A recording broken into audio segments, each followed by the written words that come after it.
Hello, my name is Peter Parfitt. Welcome to the new Brit workshop.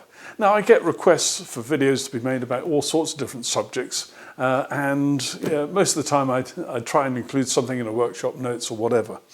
But a recurring theme has been about the requests for basic videos. Videos that tell you a little bit more about how to set a tool up. And so I've decided to do a mini series, I don't know how often I'll do them, about one or two of the tools that I've got. And I'm going to start with the Festool Domino.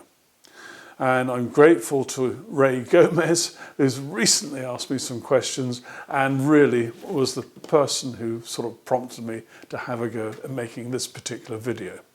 I will subsequently do a video about perhaps the TS55, maybe the Capex, and maybe routers as well. Now let me say at the very beginning, I've bought these tools. I paid the full price at the time I bought them, I think probably about 10 years ago, and I've had no sponsorship or any other inducement to make the videos that I'm showing you now.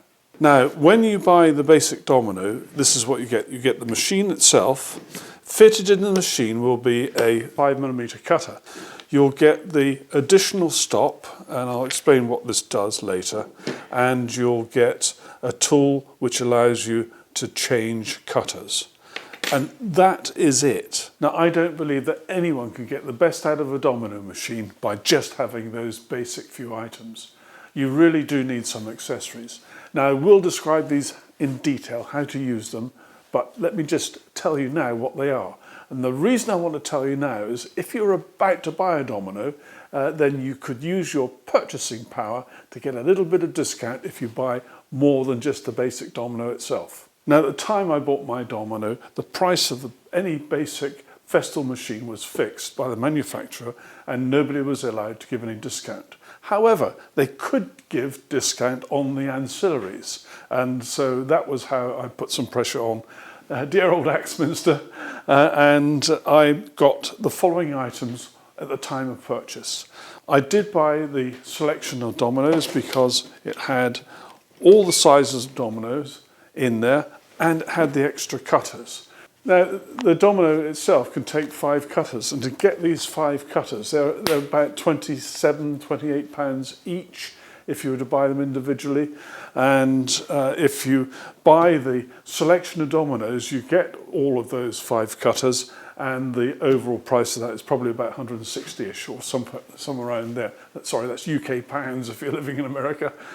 So you can see that this really does represent good value for money. So buy the Domino set and get all those cutters. That is a fundamental requirement to get the best out of your Domino, the ability to use different sized dominoes.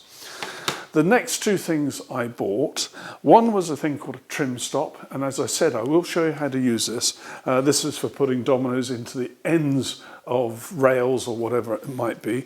This I use a lot, and it's a real time saver. I also bought what they call the cross stop, and you get 2 pieces. It fits like wings on either side of the domino, and it allows you to do domino slots down a long plank of wood or whatever. And for the first couple of years, I regretted getting this. And I thought, oh God, I wish I hadn't spent the extra whatever it was at the time. But since then, I've found ways of using it and integrating it with my workflow. And actually, it does represent good value, provided it's something that you think would be useful to you. And as I said, I will demonstrate this later. I'm going to name some of the parts. I probably get half of these wrong when I'm talking about it ordinarily, but I do my best to get them right today. Let's just have a look at the tool itself. First of all, the rear here is the place where you connect the power cord. And Festool have this plug-it power cord, as they call it. It's a universal power cord. You take it from here and plug it into virtually any machine, apart from some of the larger ones. You push and twist, and that's it connected. And to undo, you undo it the opposite direction, anti-clockwise, and pull it away. So that's power. Now to switch the machine on, you're going to press this switch forward, and it presses forward and it locks into place.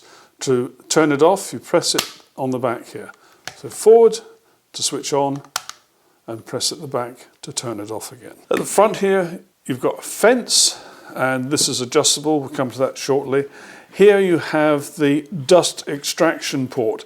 You must use this tool with a dust extractor connected.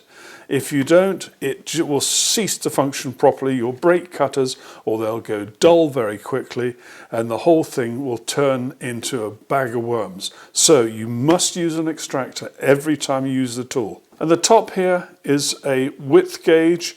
You can have 3 different widths of the domino slot, even though you're only working with a standard width of domino that pushes into those slots.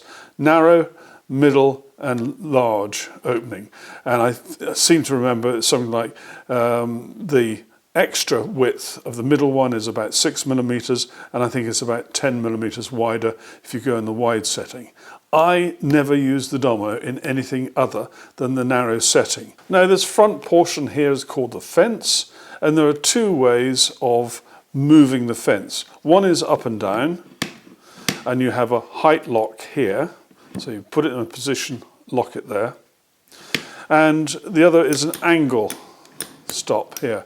Now it can go all the way down, so it's 90 degrees to the cutter, but there's an angle gauge here and some registration places in the middle if you had particular angles to do. Looking at the height in particular, there are 2 ways of judging it. First of all, there's this control here, which allows you, by lifting this up and then sliding this forward, and you look to see what number's in the little window here. And that is the recommended setting for that particular thickness of board. So I've got that on 20.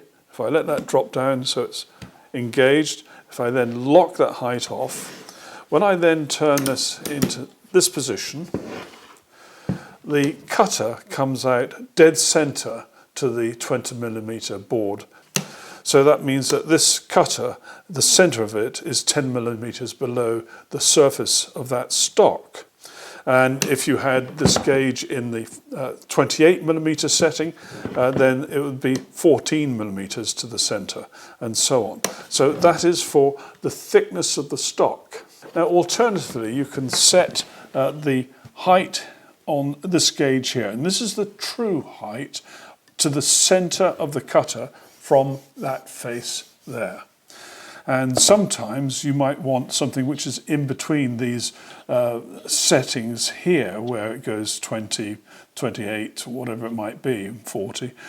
You might want to have the center of the cutter 7mm below here, because your stock is 14mm thick. So this therefore allows you to do the exact center point of the cutter below that plate. Now at the front here you've got a nice big handle, and this is where, if you're right-handed, you would have your left hand there, and your right hand would be on the motor body housing here. If you're left-handed, it would be the other way around. Now if you want to change the cutter, you have to separate the main body with the motor in it from the fence assembly. And if you look closely, just to the right of the width gauge, there is a little black tab. Use the tool which is supplied for doing cutter changes. So it's lifting it like so. And that then allows the fence to move forward and come away from the motor body itself. And there you can now see that the cutter is exposed. Now in order to take that off, you need to lock the shaft. And on this side, there's a little black button just there. That's the shaft lock button. I'm pressing it now, and that's it engaged. So that shaft is now locked, and I can now use the tool to undo the cutter. It's a reasonably long thread on here, and there it is. And to change cutters, you just put the new cutter, whatever size it might be, back on there. Now it is very important that every now and again you put a tiny weeny bit of oil on there, or something like that, or some graphite based lubricant, but only a tiny bit. You don't want it going everywhere. And you tighten that up so it's only just nipped. You're not going to go like this. You want to have it just nipped a tiny bit, as though you're just assembling a little piece of Meccano. Simple as that. And then you get that back in line with these 2 guide rails here very carefully, and then push it in until it clicks. That's it. It's now united with the body of the machine. Now, a lot of people are curious how a round cutter like this one here can cut a long slot to take a domino floating tenon like this. So here's a very quick shot of how the domino cuts that horizontal slot. It's being done by a really nice gentleman called Frank Jask, and he is based at Festool in Germany, and he's cutting into a piece of perspex so you can see exactly how the tool works.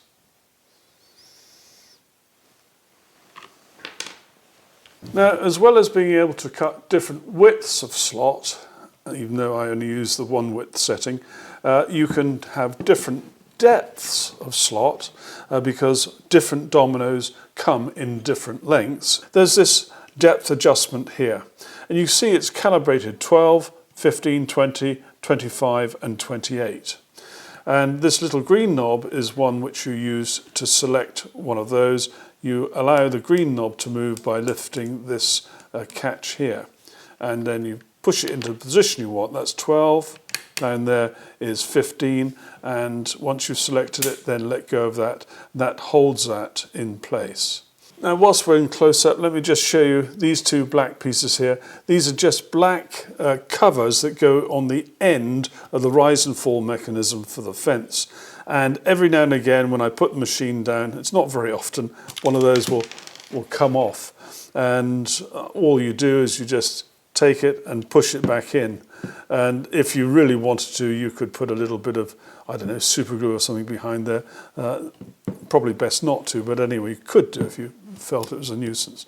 But I want to start by showing you how to go about making the most basic of joints. And I'm going to join this piece of wood to that piece of wood using 2 dominoes. And the dominoes I'm using in this case are 8mm dominoes, and they're 40mm long. I've just run out of 10mm dominoes, and so it's got to be 8mm ones. So the first thing to do is to decide on the style of your joint, how it's going to go. It's like that or like that. And then bring the 2 pieces together, and then they need to be marked identically. Now, to make it easier so you can see what I'm doing, I'm going to actually hold this one in place on this side here. So I've got them held there, and now I can mark these. Now, there are several ways of going about the marking. Because of the way these joints are done, you could, for example, just say, right, I'm going to have 1 domino there and 1 domino there. And just by putting those pencil lines on like that, that would be good enough, because as you drew the line, you're drawing from this piece to that piece of wood, and same there and there. So where those 2 lines cross between the 2 pieces of wood is going to be the same place. That's one way. The other way is to say, right, well, I've got this piece of wood, it's 100 feet long, I can't take it into the workshop, so I'm now going to mark it here, and I want one 20mm from that end, and I want another one 20mm from this end. So there we go, and then do the same here. I want one 20mm there, and I want one in a similar position here. And so I've marked those pencil lines by that method. You can use any method you like, as long as when you bring the pieces of wood together and you've got your flush face edges, then those lines are lined up. So we've done that bit, and it's always best, because your project may be quite big, to have some mechanism that you know of identifying which joint should go where. So I put an A there and an A there. So I know that's going to come together like that. And so as that stock is approximately 40mm thick, that means I could use this quick scale here and setting it to the approximation 40 as to my stock thickness. So I've moved that forward. So I've now locked it using this locking lever, and that's in the 40 position. I've already set my width of slot to the narrow setting. Remember, I always have it on narrow. Next thing is to work out the depth. I'm using 40mm long dominoes, and I'm going to have it equidistant on both sides. So therefore my depth of cut setting here is going to be 20, and that happens to be where it is right now, 20. So I've got the correct size cutter, I've got the narrow setting here, I've got my height adjusted correctly, and my depth correctly set. So I can now go about doing the joints. They're coming together like this, and so we need to understand that the reference edges or faces are here and here. So therefore the domino machine plate, this plate here, when it's down like so, the domino machine plate is going to be sitting on these surfaces here. So I need to now set this up so I can safely cut those. Now for the two cuts in this piece of wood with that plate resting on here, I can have it flat on my bench. I've put a stop here, that stops the wood going backwards and I can push against there. Now you should always have ear defenders on when you use a domino machine. Always have an extractor connected to the domino machine. And the technique is as follows. You're going to line up the crosshair, which is just here in this window, the crosshair in the center, with the line that you've drawn. And when that's lined up, you're then going to hold it firmly, pushing on the handle so that the whole thing is being pushed tight in that direction. Then you're going to start the machine, and then we're going to just slowly push it in.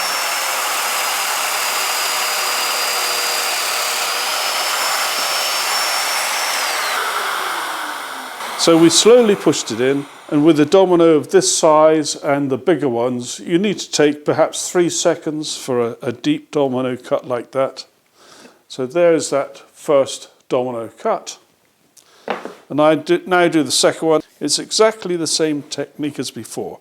Pushing hard, this sole plate has to be flat on that surface, and this part of the fence has to be hard up against that face there.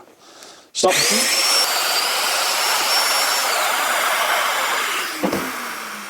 And so there are my 2 domino cuts in that piece. Now this piece requires that plate, this plate here, to be on this surface. So probably the easiest way for me to do this is to clamp it on my bench like so. There it is, that's firmly held. I could put it in a vise or whatever. Now in some cases, if your stock is fairly thin like this, so that this plate here doesn't have a great amount of surface to go flat against, and there's not a huge amount of registration between this front face here and there, you might want to have a little bit more support. So what you can do is as follows. Raise that back up, put this in the upright position, and then we're going to attach this using the screws which are captive in the device.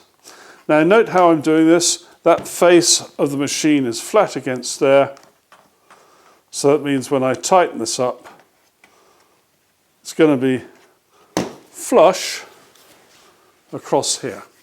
So having fixed that in place and returned the fence down to the 90-degree position, I can now go about my work. And this time now, you can see this additional stop is giving us more support and helps to guarantee that the domino machine is going to be fitting on there squarely. I know this stock is 40 millimeters thick.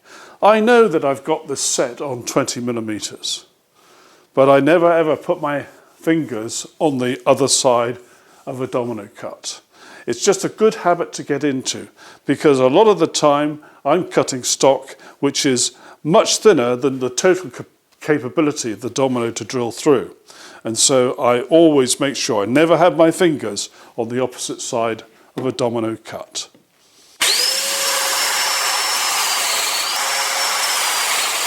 First cut, I had my fingers about here, and with the second cut, I had my hand on the handle from above. And now all I have to do is to fit my dominoes with glue. I would put glue in here, put the domino in, glue on the faces, and then bring the two together. Now I've not glued it at the moment because I want to just show you about dry fitting. Now you think, oh gosh, This is going to be difficult. How do I now undo this? Well, but getting these out is a bit of a pain. I'm going to have to take this across to the vise to get these out. So I was lucky to be able to get those out that time, but sometimes it's almost impossible. So the lesson there is if you want to do a dry fit, sand some dominoes off all the way around, mark them as your dry fit dominoes for next time. Don't use them for the actual domino glue up process. And then keep those, and then you can do lots of dry fit practice goes whenever you need. So I can now glue these bits and pieces together. I always put glue in each domino hole and on the faces to be glued together. Next time you go for a cup of coffee, keep the stick after you've used it. See, that was black coffee. No, it wasn't. So keep the stick, and then you can use that to move your glue around very easily. And these sticks last for ages. Keep using them. That's one bit done. Just do the other bit. And what I'm doing is I'm trying to make sure that the glue is going against each of the faces inside that hole. Now, to an extent, the domino itself will push the glue around so it all goes where it should go, but I never rely on that. Now, next thing is, do you put the dominoes into here first or in there? I always put them into the end grain first, because generally speaking, you can give that a jolly good whack. Now, obviously, if this was something more delicate, I might be a little more careful. And then always remember to make sure your face side and face edges or whatever are where they should be. And just get those lined up like so. There it goes.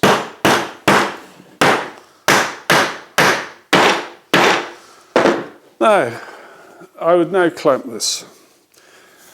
Let me tell you that all domino joints have a little bit of wiggle room. I've heard so many people arguing, oh, I always use the slightly wider cut on the domino so I can move joints around. If you've marked the joint the way I showed you, so it's really nicely, accurately marked, you're not going to have any problem using narrow setting. And let's suppose that this joint is off by about 1 millimetre. How do you go about sorting it out? Well, it's dead easy. What you do, before you put the clamp this way, you put a clamp this way. And that will bring those two pieces of wood into line. You can then use your other clamp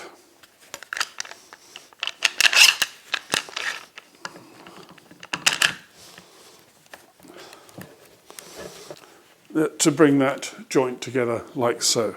So you've now been able to bring that joint together with the other clamp, and you know that it's nice and flush on both sides. Right, the next two challenges are relatively straightforward, and they share one common part, and so I'm showing them both at the same time. I want to join this piece of wood to that piece of wood with a 6mm domino, 30mm long, and this face here has got to be next to there, like so. So the domino is going to go here, and obviously there, like so. And with this one, I'm going to deliberately make it fit into an offset position on this piece of wood with the domino here and there. And how do I go about making sure that that joint and this joint are in the right place? Now, the first thing I'm going to do is put a 6mm cutter in the domino machine. I have removed the power cable, and I always do that. Some people might not bother, but I can assure you it is a good idea. And here we go. Off that one comes. This was an 8mm cutter. Goes back into its 8mm place, and on goes the 6mm cutter. Now, the great advantage of buying the set is that you end up with 5 dominoes, one for each size in the range, 4, 5, 6, 8 and 10. but the domino comes with a 5mm cutter. So you've got two 5mm cutters. And what I always do is, with my spare 5mm cutter, if I've taken a domino from somewhere, I put it upside down and I know which domino then I've got fitted in my machine. Neat trick, eh? Right, so there that is. It's only nipped up, not very tight at all. Now for this I don't need this extra stop here, so I'm going to remove it. But I do want to use the trim stop. Now this is very easy to fit, but the first time you do it you will struggle, as I did. First thing to note is there's a recess around here, and that takes the edge of the fence face. This is the face here. So if I push this in like so, and then make sure it goes all the way in, and you'll realise when it's all the way in, because then you can swing these two clips into the recesses on the back of the fence face here and here, and then you can tighten those up. If you look underneath, you'll see two green knobs, and if you loosen those off, that then allows these two wings to go from side to side. And if you're doing repeat work, trying to put domino slots in the end grain of something, what a neat idea is to have this central. So what we're now going to do is to adjust this so it's central. Now I know that my stock is 44mm wide, so what I could do is to look on the scale that is here on both sides and position these in the 22mm position. And then I'll tighten up that green knob which is on the far side there, move this one over to the 22 position and tighten up the green knob which is on the far side here. And I think that's pretty close. I'll just see. Oh, I think I've got that just right. That's lucky. Normally I had to make some fine adjustments. So there we go. So that is a nice fit there. So that means now when I use my domino machine, I'm going to be cutting central to this piece of wood. But I've got to get the height right. This is 20mm thick, so luckily there is a 20mm position here, and that's what I've now set it at. And remember that if it was something odd, like 26, I could look at this gauge here, divide 26 by 2 and put this on the 13. Because this is set on 20, you should see that that is lined up nicely on the 10. So that's that bit, so that's set for depth that way. Move that forward to that position. And this is now set up ready for those end cuts. So I've got two pieces I want to put domino cuts in the end grain. I want one there and one there. Now, bear in mind when you're using this, you don't want any of the gubbins under here to foul your bench top. Now, it just so happens that 20mm thick stock, if you're cutting in the middle, you're just going to be able to have it flat on your bench top. If it was any thinner, perhaps as thin as this piece of wood, then you could not have it on your bench top because all of this would be grinding on the bench top and it would not be flat against this piece of wood. If that were the case, you'd have to have it held beyond your bench top. So we're nearly all ready to do the cut. We've set up this arrangement with the trim stop. We've got a depth set right here. We're leaving this in the narrow position as always. I've got my 6mm cutter, but I'll be using 30mm dominoes. Aha! I'd originally had this set on 20. I've now got to move this now one over to the 15 mark. There it is in the 15 position. So I'm going to make two cuts 15mm deep.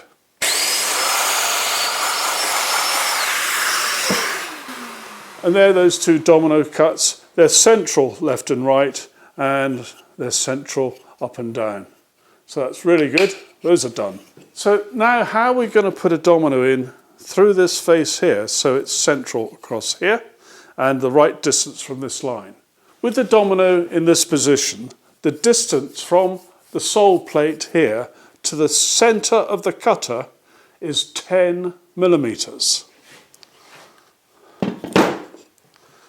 So this line here, I want 10 millimetres away from where the domino goes. So as long as I put this edge here on that line, then that domino cut will be in the right place. And the other advantage now is leaving the trim stop on, I can make that cut vertically downwards like so, and the trim stop guarantees it's going to be in the centre. I've got this on that line, that's where I want my domino cut. Everything's set up. Now it is quite tricky starting the domino when you've got it set up like this. And the reason is you don't want to put pressure on the domino and move the domino. So you've got to just grip the body as you switch that switch on. Check that you're still on the line. And then gently.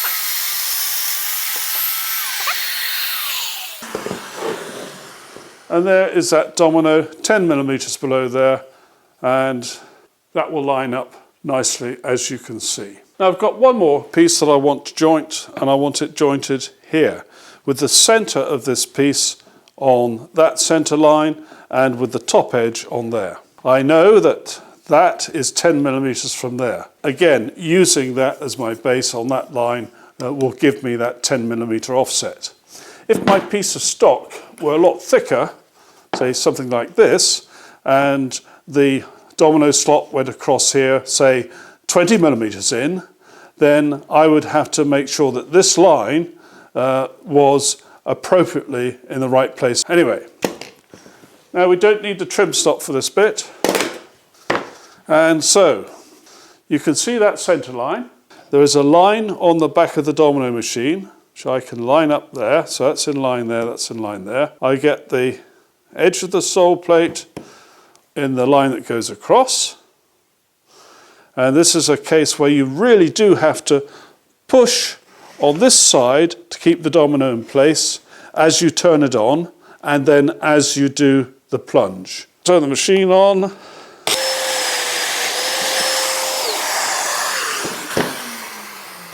And now I'll just position this, and I hope you can see that that would be absolutely spot on. Now, nothing to do with making a particular joint, but there's one thing I want to warn you about with MDF.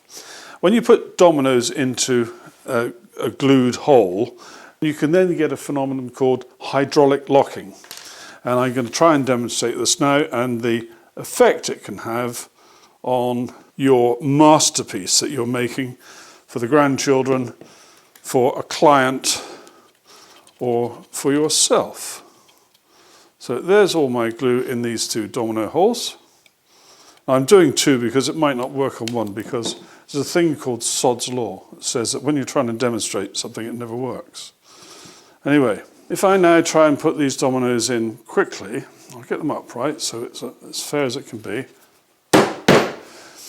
And I tap them like that. Can you see how that has split there? Now part of that is because of hydraulic locking, and the pressure in there between the glue and the surrounding MDF is enough to cause it to split.